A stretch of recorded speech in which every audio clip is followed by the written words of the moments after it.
failed successfully in 7 businesses. 7 business లో fail అయ్యాను. This is my what if I fail అయితే నా పరిస్థితి ఏంటి అనేది క్వశ్చన్. నాకు ఒక విషయం చెప్పండి, కింద పడకుండా నడిచినోడు ప్రపంచంలో ఎవడన్నా ఉన్నాడా? ఎవ్వడు లేడు. ఫెయిల్ అవ్వకుండా సక్సెస్ సాధించినోడు ఎవ్వడు లేడు. ఫస్ట్ థింగ్ అది. సెకండ్ థింగ్ ఏంటి అంటే, జనాలు ఫెయిల్ అవ్వడానికి భయపడరండి. ఫెయిల్ అవుతే అవతలోడు ఏమనుకుంటాడో అనే దానికోసం భయపడతారు. మొగుడు కొట్టినందుకు కాదు, తోడు కూడా నవ్వినందుకు ఏడుస్తున్నా అని ఒక ఆవిడ.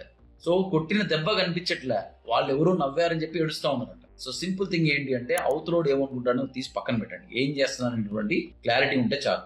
థర్డ్ థింగ్ ఏంటి అంటే, failure is part of success, అంతే. దాన్ని వేరే విధంగా చూడొద్దు. I failed successfully in 7 businesses. 7 business లో ఫెయిల్ అయ్యాను. This is my 8th one.